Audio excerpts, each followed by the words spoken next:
하나님 말씀은 사무엘상 15장 34절에서 16장 5절까지의 말씀입니다. 사무엘상 15장 34절에서 16장 5절입니다. 사무엘상 15장 34절입니다. 이에 사무엘은 라마로 가고 사울은 사울 기브와 자기의 집으로 올라가니라.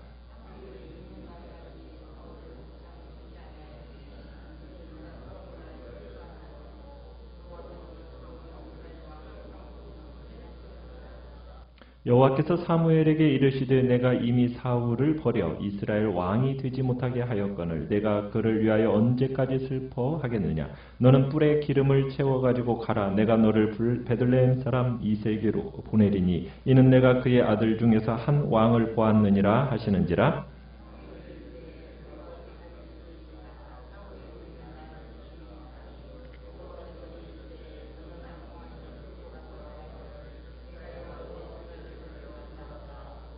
이새를 제사에 청하라. 내가 네게 행할 일을 가르치리니 내가 네게 알게 하는 자에게 나를 위하여 기름을 부을지니라.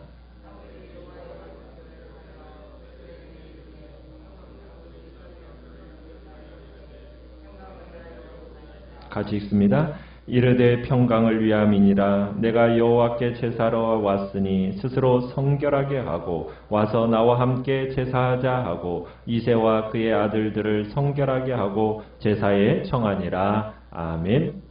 오늘 말씀의 제목은 새로운 왕을 세우라 라는 제목으로 말씀을 나눕니다.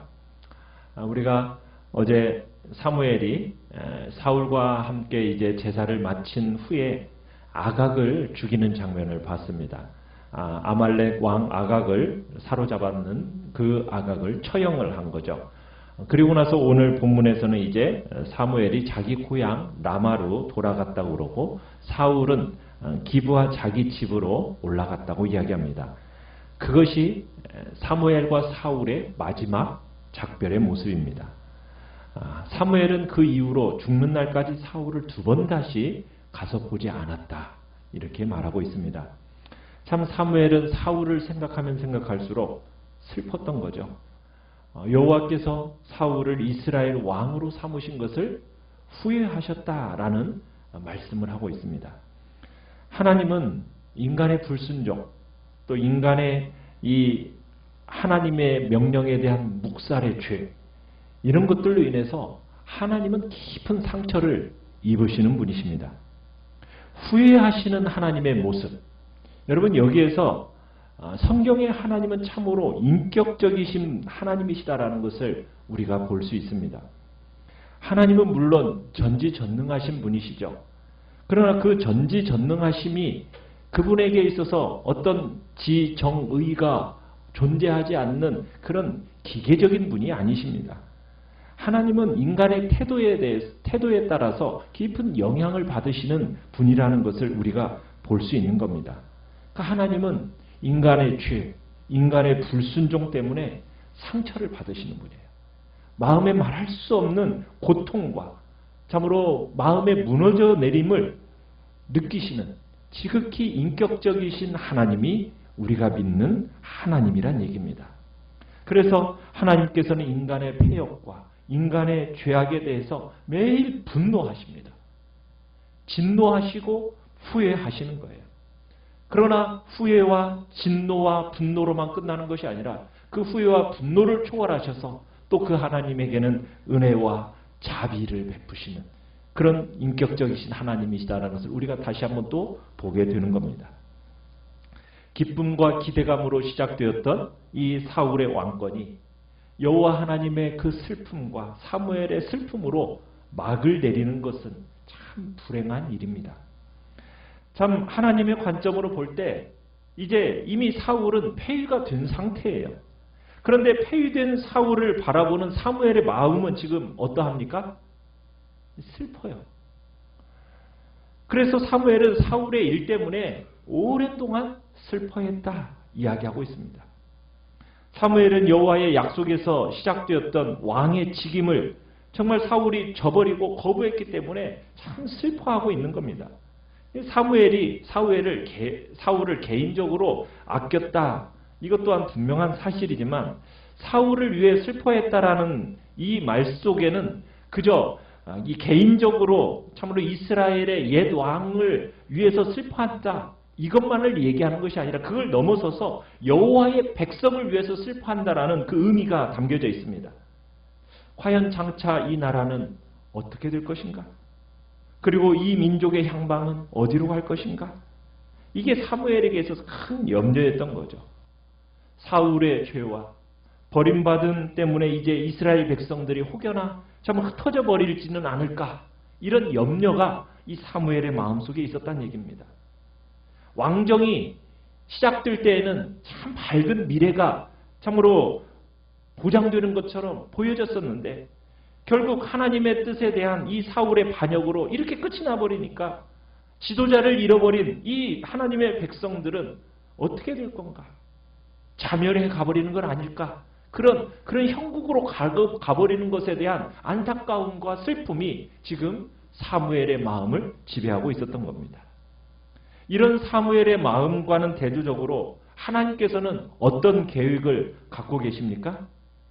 1절에 16장 1절에 가보면은 하나님께서 사울의 일 때문에 지금 오랜 시간 동안 슬퍼하고 있는 사무엘을 단호하게 상당히 단호하게 지금 꾸짖는 것을 볼 수가 있습니다. 하나님께서는 이미 역사를 새롭게 하시고 왕을 바꾸기로 결정하신 거예요. 그런데 사무엘을 향해서 네가 언제까지 이렇게 인간적인 연민에 빠져서 슬퍼하고 있겠느냐 하면서 단호한 나무람을 사무엘을 향해서 하고 계세요. 하나님은 슬픔에 젖어 있는 사무엘에게 새로운 과제를 주시죠. 1절에 어떤 과제를 주십니까? 너는 기름에 뿔을 채워가지고 가라. 내가 너를 베들레헴 사람 이새에게 보낼 건데 이는 내가 그 아들 중에서 한 왕을 보았다. 그러니까 이 여호와의 명령은 이제 사무엘의 슬픔과 눈물에 대한 답변이었던 거죠. 네가 그를 위해서 언제까지 슬퍼할 거냐? 여호와의 답변은 뭡니까? 사울을 대신할 인물을 내가 준비했다. 지금 그게 하나님의 답변인 거죠. 사울을 폐위하신 후에 하나님께서는 즉시 다음 왕을 세우시는 모습 속에서 우리는 하나님의 일하심에 대한 뭘 배울 수가 있겠습니까? 하나님께서는 내가 나를 위해서 한 왕을 준비해 두었다. 나는 내 백성이 역사의 희생자가 되도록 하지 않는다. 내가 새로운 지도자를 주겠다. 내 백성이 절대로 방황하도록 두지 않겠다. 말씀하시는 거예요.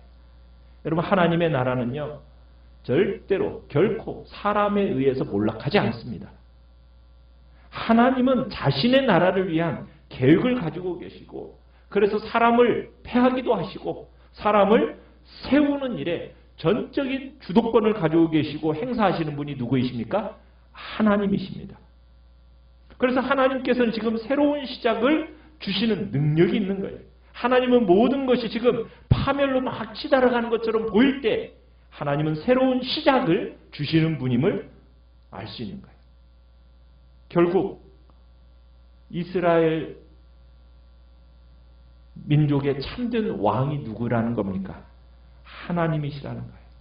그래서 그 하나님은 결코 당신의 왕국에 대한 통치권을 놓지 않으시고 계시는 거죠. 교회의 진정한 주인은 누구이십니까? 예수 그리스도이시고 하나님이십니다. 그분이 다스리시고 통치권자가 되셔서 참으로 그 교회를 주께서 이끌어가고 계시는 거예요. 어떤 긴급한 상황이 발생하더라도 하나님은 결코 당황치 않으십니다. 하나님의 선택이 있고 그래서 우리는 그 속에서 소망을 가질 수 있는 거예요. 하나님은 슬픔에 잠긴 사무엘에게 기름을 가지고 이스라엘의 그 새 왕을 세우기 위해서 이제 베들레헴으로 가라 명령을 하고 계십니다. 하나님의 이 명령은 사무엘에게 매우 큰 위험을 안겨다 주는 거예요. 왜냐하면 정치적인 지금 상황을 한번 고려해 보십시오. 사울이 지금 사무엘을 좋게 보겠습니까? 안 좋게 보겠습니까? 결코 좋게 볼 수가 없죠. 좋게 생각할 리가 없죠. 심지어 어떻게 생각하겠어요? 사울이 자신의 정권을 위협하는 정치적인 적으로 아마 생각했을 거예요. 이런 상황 속에서 지금 사무엘에게 하나님은 뭘 명령하고 계시는 거예요? 새 왕을 세우라는 거예요. 여러분, 새 왕을 세운다라고 말하면 사울이 과연 그 사무엘을 용납할 수 있겠어요? 절대로 용납하지 않겠죠. 이 사무엘의 행동은 역모에 해당하는 거잖아요. 그러니까 사무엘이 이런 현실을 인식한 겁니다. 그래서 2절에 보면은 그렇게 표현하고 있잖아요. 내가 어찌 갈 수 있으리까? 사울이 들으면 나를 뭐 할 것이다? 죽일 것입니다. 죽일 것입니다. 그런데 하나님께서는 뿔에 기름을 채워가지고 가라는 거예요. 어디로요? 내가 너를 베들레헴 사람 이새에게 보내겠다. 내가 그의 아들 중에서 한 왕을 보았다. 여러분, 베들레헴이라는 이 성읍은 그 당시 아주 보잘것없는 마을이었어요. 그런데 이곳에서 하는 이새의 아들 중에 하나님께서 한 왕을 보셨다는 거예요. 그러니까 하나님께서는 하나님의 나라와 그의 의를 구하는 인물을 찾고 계십니다. 지금도 온 세상을 두루 감찰하시면서 하나님은 전심으로 자기를 향하여 마음을 쏟는 자를 찾고 계시고 그 사람을 하나님께서는 주목하고 계셔서 그를 택하여 주의 일꾼을 삼으시는 거죠. 오늘날도 지금 하나님은 찾고 계시는 거죠. 어떻게 보면 진흙 속에 묻혀있는 보배 같은 인물들을 주님은 찾고 계시는 겁니다. 그 가운데서 하나님은 찾으셨어요. 누구를 주목하셨습니까? 베들레헴 사람 이새의 아들 그 한 사람을 주목하셨고 그 한 명을 지금까지 주목해 오셨고 그에게 지금 뭐 하시려고 하는 거예요? 기름 부으려 하시려는 겁니다. 자, 예상대로 베들레헴으로 가라는 그 명령에 대한 사무엘의 반응은 두려움에 차 있었어요. 사울이 이제 자신의 베들레헴으로 가는 소식을 들으면 자신을 죽일 거다 이렇게 말하니까 하나님이 어떻게 그 문제들을 원만히 비켜갈 수 있는 방법을 알려주십니까? 2절에 어떻게 말씀하세요? 너는 암송아지를 끌고 가서 이새에게 말하기를 내가 여호와께 제사를 드리러 왔다 이렇게 말하라고 얘기합니다. 그러니까 제사를 드리러 간 것처럼 위장하라는 거죠. 그러니까 하나님께서 이제 사무엘의 그 신변의 안전을 위해서 연막을 치신 겁니다. 일단 이새를 제사에 청해서 함께 먹되 나머지 행동 수칙은 하나님께서 친히 알려주실 거라고 얘기하시고 다만 하나님께서 지명하시는 자에게 기름을 부어라 라고 이제 3절에 명령하고 계십니다. 자, 여호와의 말씀대로 이제 사무엘이 베들레헴에 이르렀어요. 자, 4절에 베들레헴에 이르니까 성읍 장로들이 황송해가지고 영접을 합니다. 그런데 다짜고짜 이 영적 지도자인 사무엘에게 이 베들레헴의 방문 목적을 묻습니다. 뭐라고 묻습니까? 평강을 위하여 오시나이까? 참 그들에게 사무엘을 환영할 여유가 없었던 거예요. 왜냐하면 사무엘처럼 어떻게 보면 온 백성의 존경받는 지도자, 선지자면은 어떻게 보면 그 마을을 방문했다라는 것이 영광스러운 일이잖아요. 그런데 이 당시 선지자가 방문한다라는 것은 좋은 일보다는 불길한 일이 더 많았어요. 그게 그 당시에 정서였습니다. 게다가 지금 베들레헴 장로들도 알고 있어요. 그 당시 왕인 사울하고 사무엘의 관계가 어떻다라는 것을, 지금 틀어졌다라는 것을 이미 소문을 들어서 다 알고 있어요. 사무엘이 여호와의 선지자로서 왕을 폐위시켰다. 지금 그 얘기, 지금 온 나라에 소문이 다 난 겁니다. 사무엘이 왕을 세우는 자이기도 하고 패하기도 하는 자이다라는 사실을 다 알고 있는 거예요. 이런 정황 속에서 지금 사무엘이 평소에 발걸음도 없었던 지금 베들레헴에 나타났으니 지금 이 베들레헴의 장로들은 지금 위험성을 의식하지 않을 수가 없었던 거예요. 자칫 잘못하다가는 이거 사울의 미움을 사는 거 아닌가? 그러다가 우리 이 성읍 피해 입는 거 아니야? 이런 두려움이 이 성읍의 장로들에게 있었던 겁니다. 자, 그런데 사무엘의 대답은 어떻습니까? 5절에 평강을 위해서 왔다 하면서 안심을 시킵니다. 자신은 여호와께 제사로 왔으니 장로들 너희들 스스로 성결하게 와서 자신과 함께 여호와께 제사를 드리자 이제 제안을 하는 겁니다. 그러면서 또 누구도 초청을 합니까? 이새와 그의 아들들도 성결하게 하고 제사에 오도록 초청을 하고 있습니다. 사무엘이 불안해하는 장로들에게 자신은 제사를 드리러 왔으니 안심하라고 말하지만 이 제사의 명분 뒤에 다른 목적이 있을 거라는 어떤 추측을 다들 하게 되는 거죠.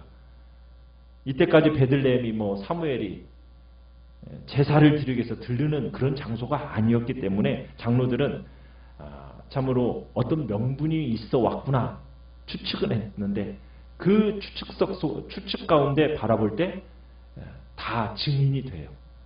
무엇의 증인이 됩니까?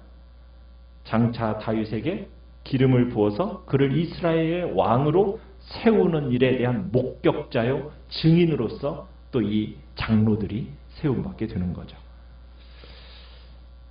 우리는 사울을 슬퍼하면서 또한 사울로 인해서 두려워하면서 하나님의 지도자 세우기에 동참하기를 주저하는 이 사무엘의 모습, 그런 속에서 우리는 사무엘이라는 사람도 우리와 똑같은 동일한 감정을 가지고 있는 인간적인 모습을 가진 사무엘이라는 것을 우리가 볼 수가 있어요.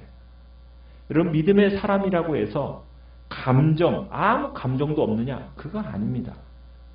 그러나 믿음의 사람은 우리의 감정을 뭐 하는 사람입니까? 초월하는 사람입니다. 초월하는 사람. 그런 존재로서 우리를 들여나가는 거예요. 어떻게? 그 감정에 지배당하지 않는 거죠. 슬픔의 감정, 두려움의 감정, 그 감정에 매몰되는 것이 아니라 그 감정을 딛고 일어서서 무엇에? 하나님의 뜻에 순종하는 사람이 바로 믿음의 사람인 겁니다. 우리의 마음에 두려움이 없을 수는 없어요. 다 있을 수밖에 없습니다. 여러 감정들이 우리의 마음속을 지배할 수밖에 없어요. 그게 있을 수 있는 일입니다. 그러나 그 감정에 지배당해서 하나님께 불순종하는 그런 자리에 서서는 안 된다는 거죠. 우리는 단호한 하나님의 명령 앞에 온전히 순복하는 삶을 살기 위해서는 우리의 감정, 우리의 욕심, 우리의 뜻을, 그것을 다 내던져버리고 그 감정을 딛고 일어서서 하나님께 순종하는 태도를 가지는 것이 우리가 가져야 할 모습임을 주님은 우리에게 보여주신 겁니다. 오늘도 살아가시면서 내가 가지고 있는 감정이나 생각과 걱정과 두려움에 의해서 지배당하지 않게 해달라고 기도하시고, 오직 하나님의 뜻에 따라서 적극적으로 순종하는 삶을 살아가 하나님의 참된 도구로 사용되어지게 해달라고 기도하며 나가시길 바랍니다. 나의 생각, 나의 상태에 의해서가 아니라 오직 하나님의 뜻과 하나님의 인도하심을 따라 살게 해달라고 이 시간 주님 앞에 기도하며 나가시길 바랍니다. 말씀을 생각하면서 기도하시고요.